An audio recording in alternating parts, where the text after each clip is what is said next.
Welcome to the Filmsteins, the double feature podcast. Join us as we unravel the interwoven experience of the continuous conversation of cinema. Take part in pairing movies with their cursed counterparts, movies that share DNA, or even pairing questionable duos by joining our Patreon at patreon.com/Filmsteins. We offer tiers at the $1, $5, and $20 level, where the $5 tier will grant the ability to request films to further the discussion. So grab some popcorn, sit back, and get ready to join the 100-year conversation. This is the Filmsteins, where movies are more than just entertainment. They're an experience. They're an experience. All around you. And welcome back to another episode of the Filmsteins. Thank you guys for joining us today. Today I am joined by my magical friend, Lucy. Hello, everyone. Remember, you can join us every Monday and Friday with brand new episodes of the Filmsteins on all of our free feeds, and every other Wednesday on patreon.com/Filmsteins for Patreon exclusive episodes, like our recent episode where we ranked all of the Saw films, and our upcoming episode where we rank the Despicable Me and Minion films. But some other recent episodes include Back to the Future, Forrest Gump, Trap, Memento, and Insomnia. Remember to leave nice comments, thoughts, and ideas on our Patreon as well. Come subscribe. Come request a movie, please. Go rate us on Apple Podcasts. We appreciate all the support. Thank you guys very much.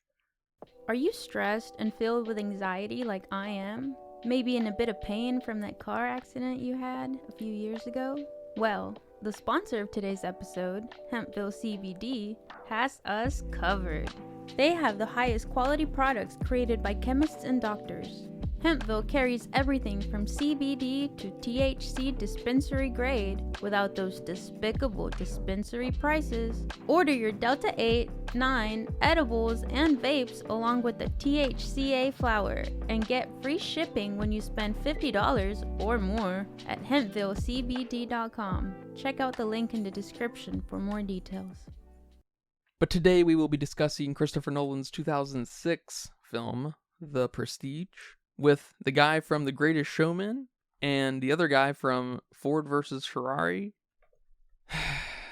Alright, we got another Christopher Nolan movie. Christopher Nolan obviously makes very interesting movies on some level, at the very least, a production scale. But man, I always have lots of problems with his movies. I don't know what it is.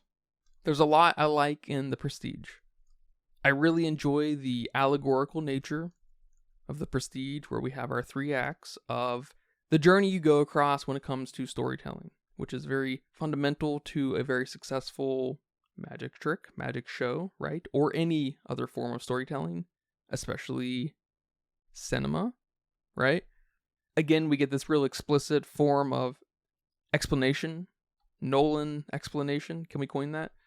But because of its allegorical nature, it is very sensible.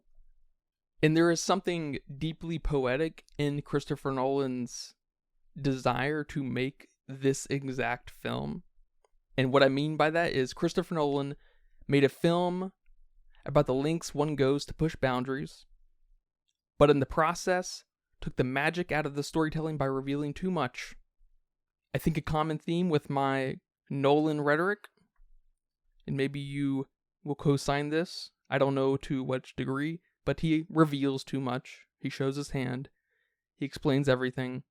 And Christopher Nolan made a movie centered around revealing illusions, magic tricks.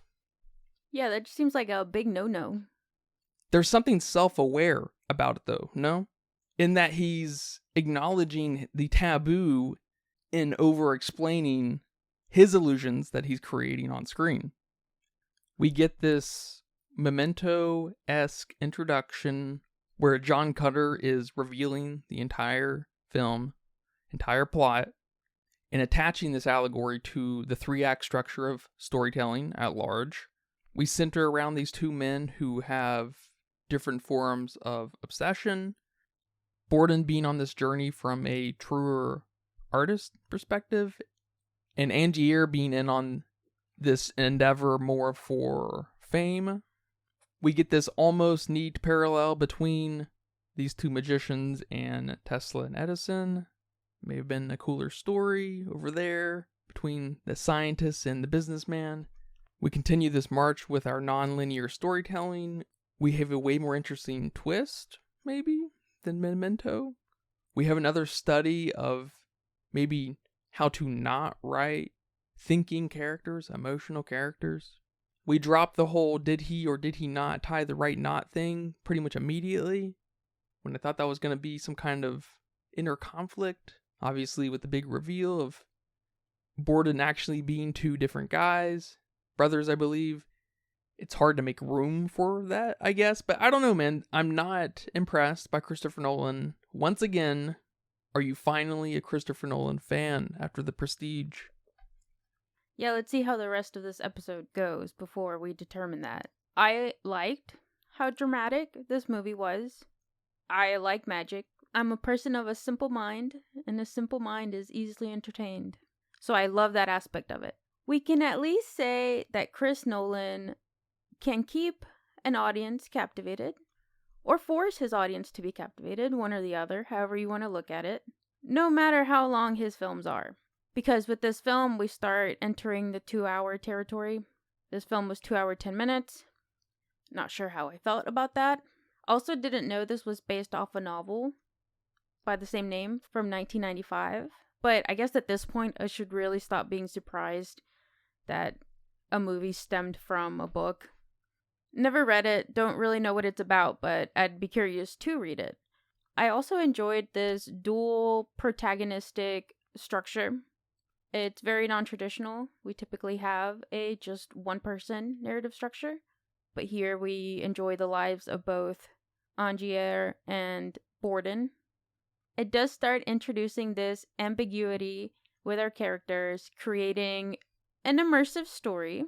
And like you said, we have another non-linear plot. I like it. I'm fine with it. It adds on with the mystery that we have going on in this movie and this wanting to piece it together from the audience. That's a Nolan trait. And like you mentioned earlier, I also enjoyed the clever use of the narrative structure, making the pledge, the turn, and the prestige as the first, second, and third act. But as clever as it was, I don't know about it actually being executed. I found it a bit tedious, a bit drawn out. And also, like you mentioned earlier, one of the main themes of the film is obsession. I wasn't sold on this obsession. This rivalry Was silly.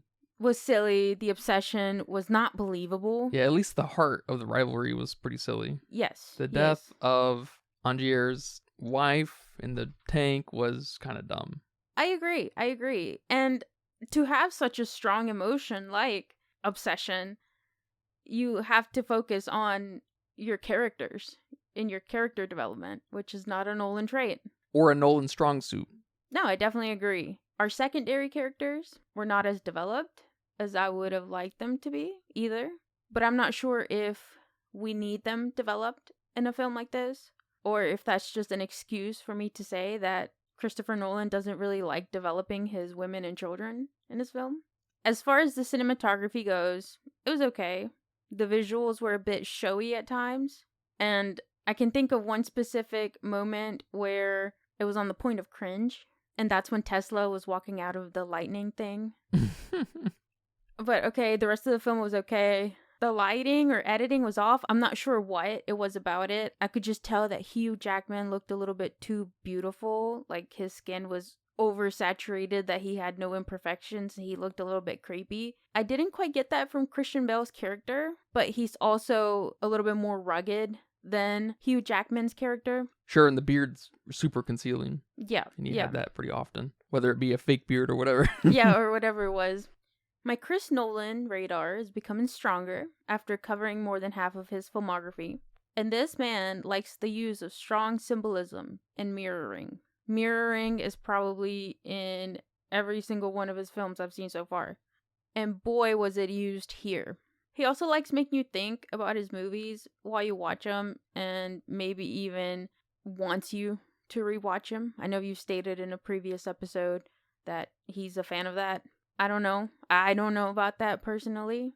The score starts to pop out a bit in this movie. I noticed it more than in Memento and Insomnia. The sets, the props, the costumes were awesome. But my biggest problem might be the end of the movie. I want to bring up a point you made earlier, and it did trip me up as I was watching the film. about this knot that was used and Borden not knowing if he did the knot or not. And throughout the whole film, I'm like, how did you not know whether you did it or not? Are you stupid? I don't know. But I guess the big reveal is that he doesn't know because his brother doesn't know? Like what was the point? The reveal doesn't change the fact that the knot was done and that someone knows which knot it was, and we tried to put some emotional baggage in between these two protagonists to create this rivalry. I understand there are two Borden characters. Yes. Right? I think the best hint of that is when they're at this dinner and he's got the evil mustache and goatee going on and he's acting a little strange and his wife is like kind of weirded out by him. I think that's probably the best hint of that was probably the other Borden. And him cheating too. That was a big hint for me. Sure. He didn't seem like the cheating type, but none of them ever do. The knot struggle reminded me a lot of this weird baggage they tried to put on Al Pacino's character in Insomnia with whether or not he meant to kill Hal, his partner in crime. I don't know.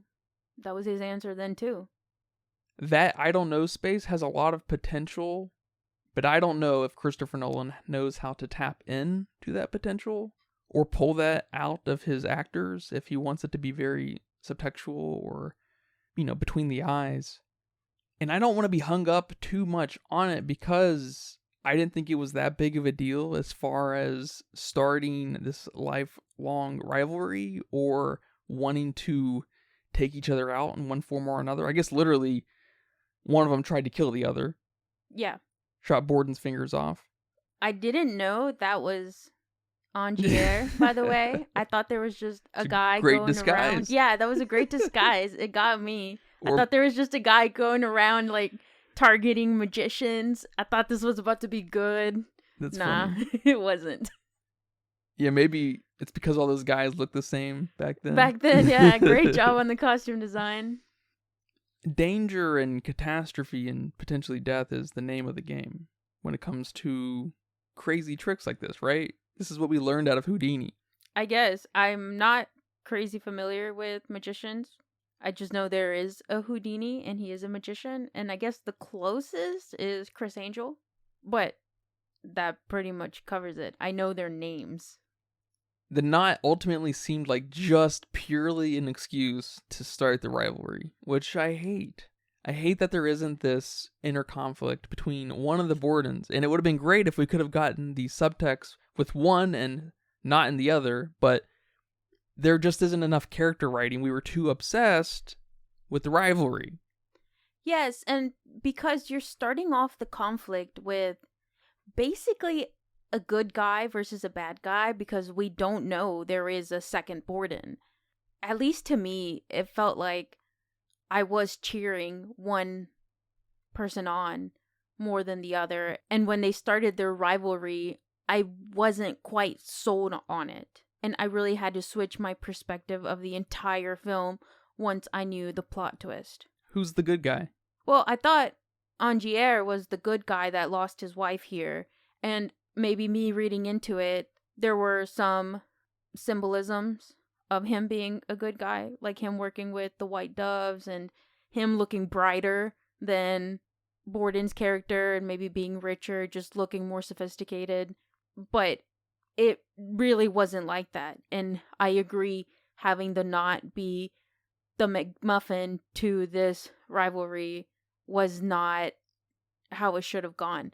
Because none of them are the good guy. Yeah, no, completely. But it's kind of funny you took it that way because I was definitely Team Borden from the very beginning. Oh, really? Yes, because this motherfucker was creeping into ladies' houses. He looked like a creep. He didn't know. I don't know what was going on there. He must have known that woman before. They must have already been hooking up or something. That was bizarre. Yeah, that was bizarre. They better, I guess. But because of the lack of proper character, I was looking at the institution of these two minds, and Angier is that character that buys his way into a profession. He's not naturally gifted like Borden. He's not a proper, artistically minded magician in this case. Right, but that took so long to develop. It did. And it comes to a head when he, of course, completely rips off the game of magic tricks and illusions by buying Tesla's ingenuity. Because this kind of brings up the fundamental point of what I really like about The Prestige. Is we have Borden, the artist, and we have Angier, the commercial artist. The greatest showman. He's the greatest showman. One of my favorite angles of Angier is this, maybe you could call it obsession of wanting to be the showman.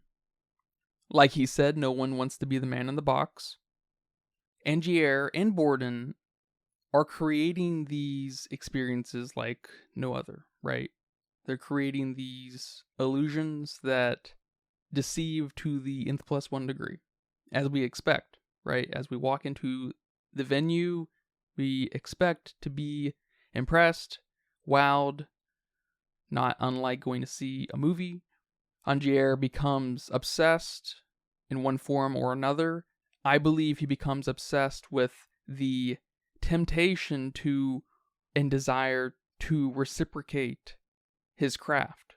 He, like a director and other filmmakers, are unable to see the impression that's made by their piece, right? This obsession leads him to want to be bigger and better than he was before, and obviously Borden. He becomes obsessed with the illusion itself. He becomes part of the audience with Borden, right? He doesn't understand how it's done, and he's a magician, right? In quotes, a magician, not nearly as good as Borden. He's just as mystified. He's hitting this weird conflict in his life where he's a good magician, right? He's better than the regular guy. He's not a naturally gifted magician like Borden, but he still struggles to see what Borden's doing exactly, even though John Cutter, told us from the very beginning. Every time Angier went to him, John was like, he's got a double. Obviously, simply, he's got a double. In that moment, Angier lost his artistry. He denounced his artist credentials. Yeah, his artistic integrity. And he turned to, instead of mastering the game, deceiving the game.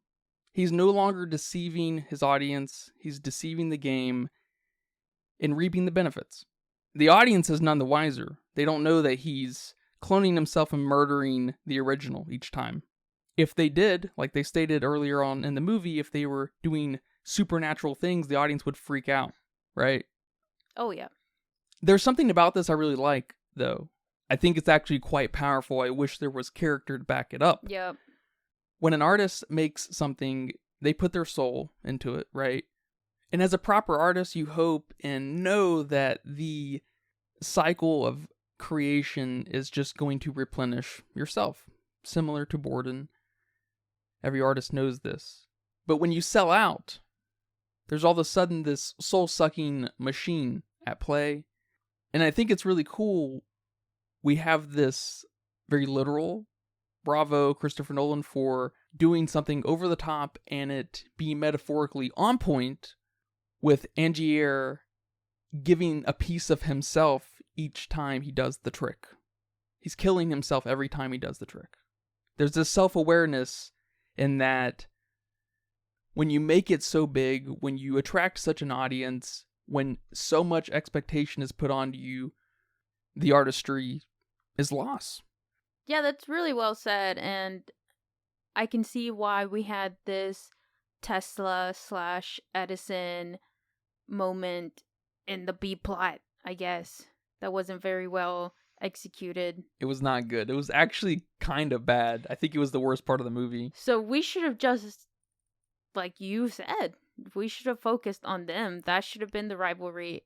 And please correct me if I'm wrong, but wasn't it rumored that one stole from the other, similarly to here, to this story? I'm assuming that's why Christopher Nolan wanted to tie in this story, mirror this story like Sure. he loves doing.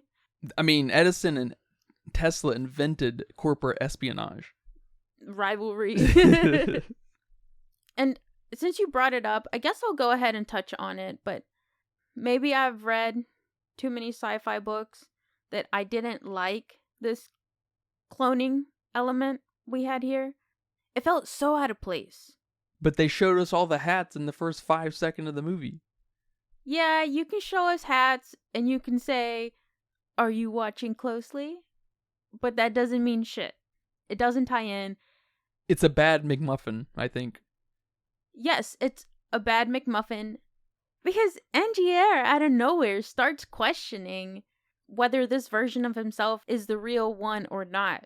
An element like cloning starts to lead into what is consciousness and what is identity. And it's a really cool sci-fi question, but it is so out of place. I completely agree, especially just the whole Tesla thing, really, just in its entirety. But I do like the question of, looking in a mirror and not knowing if you is you. You is you. Because he becomes a caricature of himself. He's the showman. Whatever artist was working with Borden early on and where his wife died and what have you is gone, long gone. And I like the representation of it through the cloning process, but man, I hate that they're clones. Yeah, I don't know about that. I like it on paper, but I really don't like it. Yeah, it's weird. It's so weird. It's so out of place. I'm with you. I didn't like it at all. And I know this is a movie, but one of my biggest problems is him feeling like he lost himself in this process. I don't know, take some accountability for your actions. You know what you're doing. Just accept what you're doing and that you're becoming a bad person. You're not lost. No one is lost. People are just kidding themselves. Well, that's some of that marriage of this allegory finding some representation for a loss of artistry, but it's challenged with the lack of character in a Christopher Nolan film. Because how did you feel about this dual protagonistic structure? Did that make you feel empathetic towards our characters? Should we have focused on one side of the story to maybe develop one of these characters better? Or would that just not work here because of the plot twist? Yeah, I don't know, because I like the parallel stories. I like the opposing artistic ideologies. But we get these hints of these characters, going through something, especially Angier being upset that Borden's taking everything from him. He's taken his new assistant, he took his wife, he's taking his audience. And obviously Borden basically does take it all. But it ends up kind of being a tug of war. So yes, I like these two institutions at odds with one another, but they are individual people not giving me enough to, care about them. Yeah. Outside of what they represent. So I'm really at odds with myself on this. I guess a little frustrated, challenged by this point. But again, the premise, the obsession and rivalry can't get out of the way of characters having any character-defining human moments. And I guess, like you said, the cinematography doesn't help build character moments because, there's of course more than one way to indicate certain things about characters than just writing or having them act a certain way. The cinematography is pretty stale, which is funny because it was nominated for lots of cinematography awards, of course. Nothing good must have come out in 2006. Maybe, but on a production level of how they maneuver around different venues and what have you on a bigger scale, not intimate cinematography, but just, I guess, wider scale cinematography, is cool. I can't say too much more than that, though. It's a secret. One thing that may have helped this movie as far as our characters go is have a little bit more of a focus on a narration by John Cutter. Yes, I thought there was going to be one with him showing us that magic trick in the beginning. Which would have been a great kind of origami unfolding of storytelling. If we could have gotten a allegory on storytelling through a story, by a storyteller, from a storyteller, Christopher Nolan that is, and again, revolving around the revealing of magic, because Christopher Nolan takes away all of the magic in cinema. But yeah, we may have gotten a little bit of mileage out of a narration. Yeah, and with a narration, I would have felt a little bit more objective and maybe not so quickly choosing sides on a good bad guy or whatever the hell this not McMuffin was. It would help me be more focused on the rivalry between our two characters. So I like that. I think the film would have benefited from a narration. And my favorite part in the movie was when Angier went to go see the trick the first time. That was pretty good. It's the time I saw maybe any emotion behind his not only character but his thoughts. I could feel that his whole existence shattered with what he saw, with what he felt, and him telling Olivia about it. And this is when I start noticing the score in the film when he's experiencing this. Maybe that's what I'm missing. A little bit more of a score to go behind the feelings. Maybe I can relate to a feeling with a good score behind it. I'm sure that's everybody, but maybe I'm more susceptible to it. Because there's this great score, he's, moping around, and then he tells Olivia it was the greatest magic trick I've ever seen. And then all the sound cuts off, and then you see the ball bounce. And then you see Borden do the trick, which was good. That was good. You kept me captivated. Maybe, or was it that I was waiting for something to happen at this point? That could also be something. But that's his bit, right? This is the second act. This is the turn, or whatever it is. Yeah, you're bringing up the part of the movie I wish was a little bit more of the focus, and that is the triangle relationship between the audience, the man in the box, and the man outside of the box. I could have seen a really beautiful movie about the existence of an artist who is rejected the satisfaction of perceiving the impression he just made. That would have been a much smaller movie, of course. That would have required, just one character and all. But Chris Nolan no doubt hits on some very interesting things in all of his movies. I feel like we could see really great, better movies found in between a lot of what he has to say in his movies. Yes, I definitely agree with that. One of the standouts in this film that I was particularly fond of are all of the sets, the props, and the costumes. I didn't really get to explore that in Memento and Insomnia. The sets were cool. They felt very rugged, except for Tesla's lab. That felt just weird. It was just a weird thing going on. Almost sterile, like a lab would be. Sure.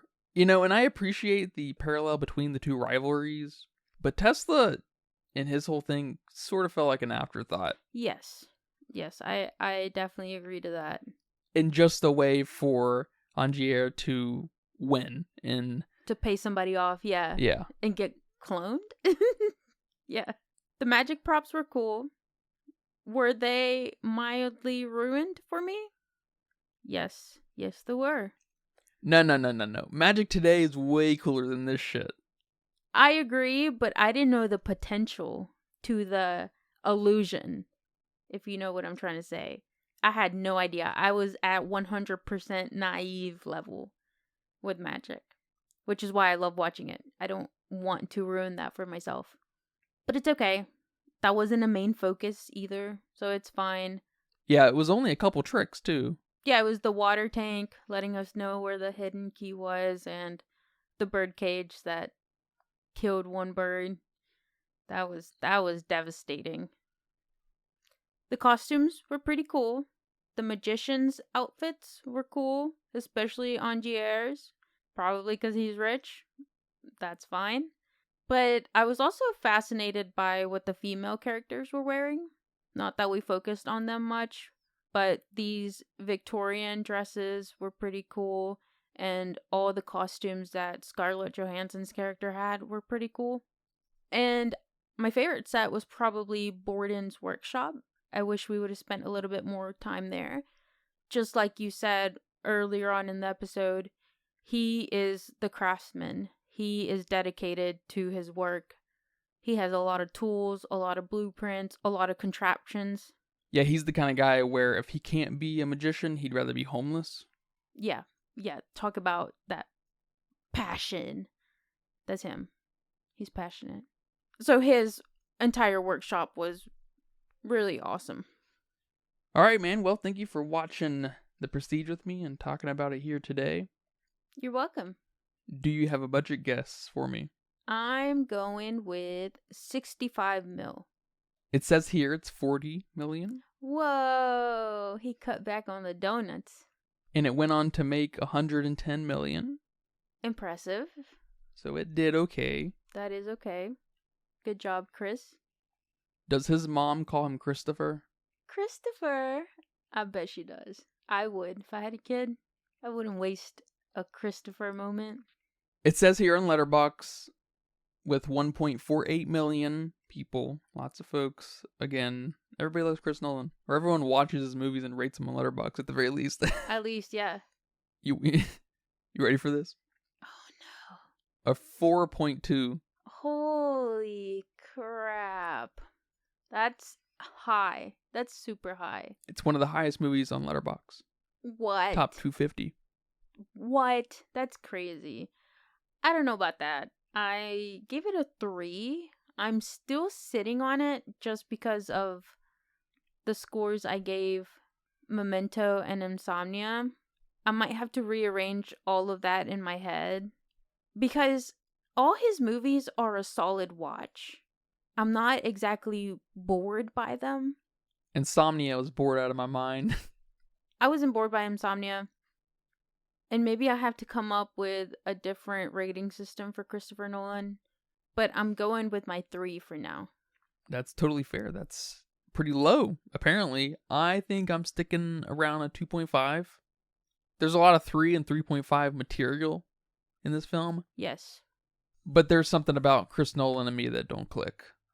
Totally. I'm 25% of the way there, but I'm not there.